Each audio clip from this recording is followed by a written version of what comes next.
everyone, and welcome back to Mr. English Channel. I'm Emily, and as always, I'm super excited to be here with you all today. Hi, Emily, and hello to our amazing listeners. I'm Paul, and I'm ready for another fun and helpful English learning session. Absolutely, Paul.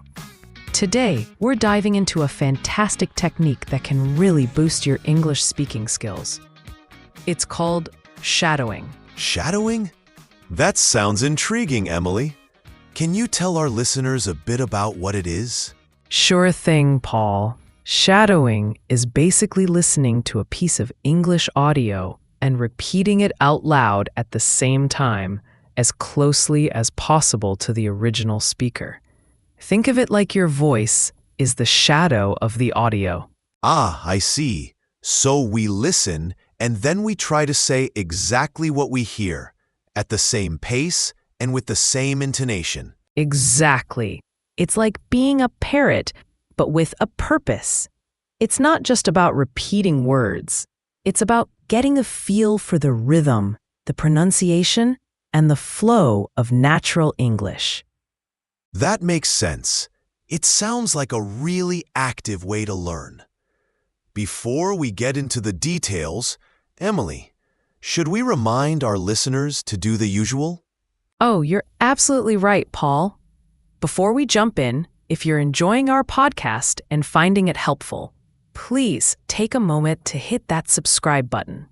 It really helps us reach more learners like you. And don't forget to give us a thumbs up or a like on this episode if you find it useful. Your support means the world to us. Yes, please do. And if you have any questions or thoughts about shadowing or any other English learning topics, feel free to leave a comment down below. We love reading your feedback. All right, Emily. So let's get back to shadowing. Why is this technique so effective for English learners? Well, Paul, shadowing works on several different levels. Firstly, it really helps with pronunciation. By trying to match the speaker's sounds, you become more aware of how English words are actually pronounced, which can be quite different from how they look written down. That's so true. Sometimes the spelling of English words can be quite tricky. Exactly. Shadowing helps you bypass that and focus on the sounds. Secondly, it improves your listening comprehension. You have to really pay attention to the audio to be able to repeat it accurately. So it's like a workout for your ears and your mouth at the same time. Precisely. And thirdly, shadowing helps you get a better feel for the natural rhythm and intonation of English. Native speakers don't speak in a flat, monotone way. They use changes in pitch and stress to convey meaning and emotion. Shadowing helps you internalize these patterns. That's a great point, Emily. Intonation can sometimes be difficult for learners to grasp just from reading textbooks. Absolutely. And finally, shadowing can also help to improve your fluency. By practicing speaking along with a native speaker, you become more comfortable forming English sentences and speaking more smoothly. Wow, it sounds like shadowing has a lot of benefits. So how can our listeners actually start using this technique?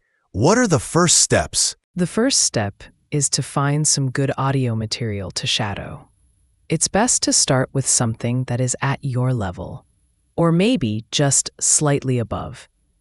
If it's too difficult, it can become frustrating. What kind of audio material would you recommend, Emily? There are lots of options. Short podcasts designed for English learners are great because the speakers usually speak clearly and at a slightly slower pace. You can also use short clips from English TV shows or movies, as long as the speakers have clear pronunciation. Even audiobooks can work, especially if you have the transcript to follow along with. Having the transcript sounds really helpful, especially when you're just starting out. It is. When you have the transcript, you can read along while you listen and shadow. This helps you connect the sounds with the written words and understand any parts you might have missed. So step 1. Find appropriate audio material, maybe with a transcript.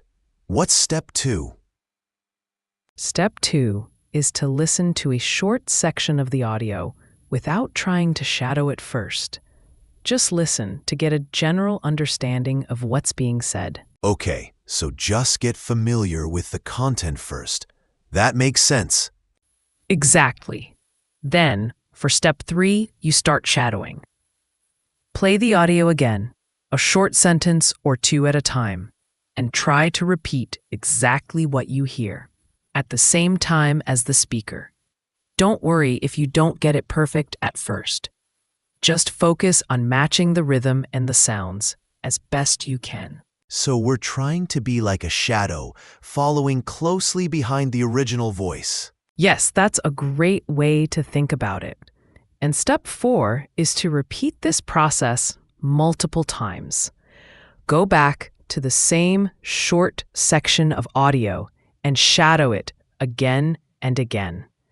Each time, you'll likely notice new details in the pronunciation and intonation. Repetition is key, as with many things in language learning. Absolutely. And then step 5 is to gradually increase the length of the audio you're shadowing. Once you feel comfortable with shorter sentences, you can try shadowing longer phrases and eventually whole paragraphs.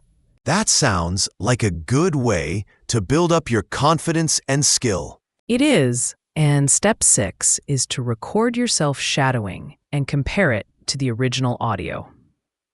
This can be really eye-opening. You might notice differences in your pronunciation or intonation that you weren't aware of before. Oh, that's a brave step. It can be a bit intimidating to hear your own voice. It can be, but it's also incredibly helpful. It allows you to identify areas where you need to improve. You don't have to share these recordings with anyone. They're just for your own learning. That's a good point. It's a private way to get feedback on your speaking. Exactly. And the final step, step 7, is to be patient and persistent. Shadowing takes practice, and you won't become a native speaker overnight. But with regular practice, you will definitely see improvement in your pronunciation, listening skills, and fluency. So, to recap, the steps are: find audio, listen first, shadow short sections, repeat, increase the length, record yourself, and be patient. That's a great set of guidelines, Emily. I hope our listeners find them helpful. Now, Paul, do you have any tips for making the most out of a shadowing session? Yes, I do. One tip is to really focus on the sounds. Pay attention to how the speaker moves their mouth and tongue, even if you can't see them. Try to imitate those movements as best you can. That's a great tip, Paul. It's about getting a physical feel for the language. Exactly. Another tip is not to worry too much about understanding every single word when you're first starting. The focus at this stage is more on the sounds and the rhythm. You can always go back and look up unfamiliar words later. That's important. Sometimes learners get stuck on one word and it disrupts their flow. It's better to keep going and then revisit later. And a third tip is to try different types of audio material. Experiment with podcasts, news reports, interviews, and even songs. Each type of audio can expose you to different vocabulary and speaking styles. That's a fantastic idea, Paul. Variety is the spice of life, and it can also make your shadowing practice more interesting. Absolutely. And my final tip is to make it a regular habit. Even short, consistent shadowing sessions are more effective than long, infrequent ones. Try to incorporate it into your daily or weekly study routine. Consistency is so important in language learning. Even 10 to 15 minutes of focused shadowing a few times a week can make a big difference over time. So, Emily, what are some common mistakes that learners might make when they're trying to shadow, and how can they avoid them? That's a great question, Paul. One common mistake is trying to shadow material that is too difficult. As we mentioned earlier, it's best to start with something at your level. If you're constantly getting lost or can't keep up, it can be discouraging. Definitely. It's better to feel successful and build confidence with easier material first. Another mistake is focusing too much on individual words and not enough on the overall flow and intonation. Remember, it's not just about saying the right words. It's about saying them in a natural-sounding way.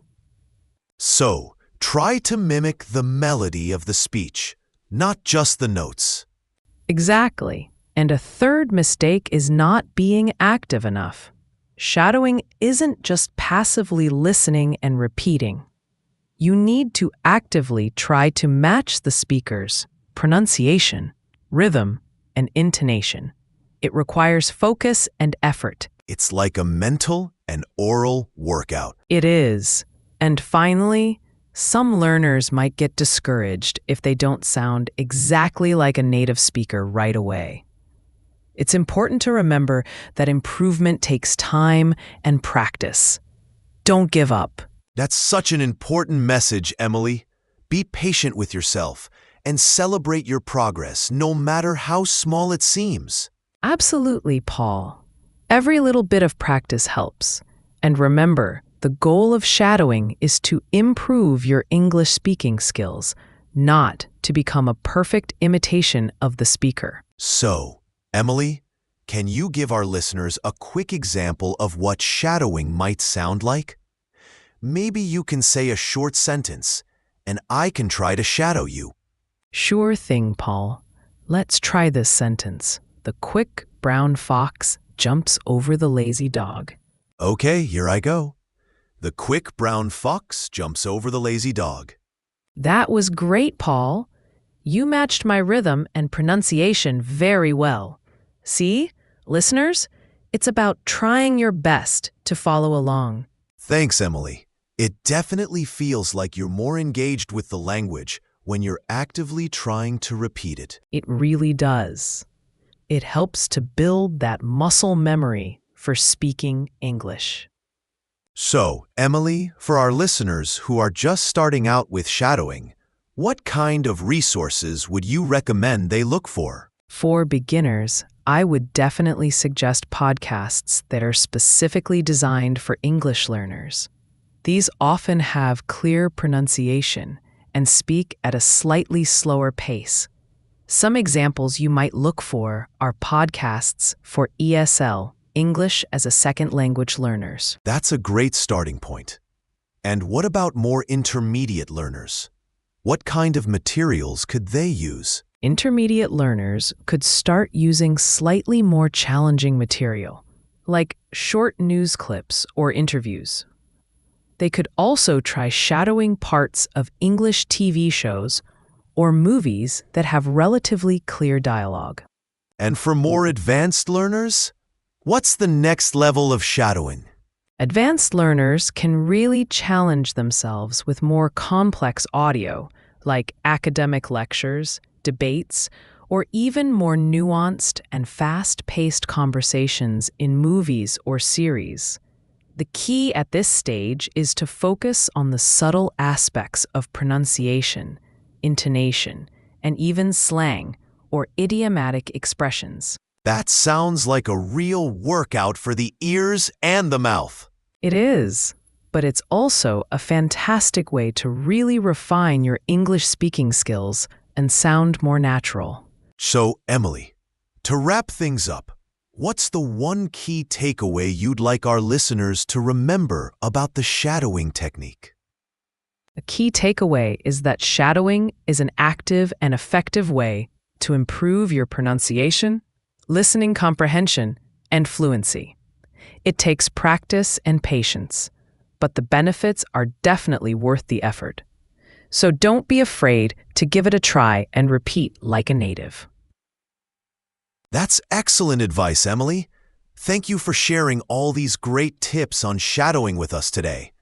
I'm definitely going to try incorporating this more into my own language learning. You're very welcome, Paul. And to all our listeners, we really encourage you to try the shadowing technique. Remember to start with material that's at your level. Be patient with yourself and practice regularly. You'll be amazed at the progress you can make. And that brings us to the end of another episode of Mr. English Channel. Emily, it's always a pleasure chatting with you. The pleasure is all mine, Paul. And thank you to all our wonderful listeners for tuning in. We hope you found this episode helpful. Before we go, Emily, should we give our listeners one last reminder? Absolutely, Paul. If you enjoyed this episode and found it useful, please don't forget to subscribe to Mr. English Channel so you don't miss any of our future lessons and tips. And please do share this episode with any friends or family who are also learning English. The more, the merrier. Yes, please do share. And we'd love to hear from you. Leave us a comment below and let us know if you've tried shadowing before, or if you have any questions about it. We always enjoy reading your feedback. Thanks again for listening, everyone. Keep practicing, and we'll catch you in the next episode. Bye for now, and happy shadowing. Goodbye.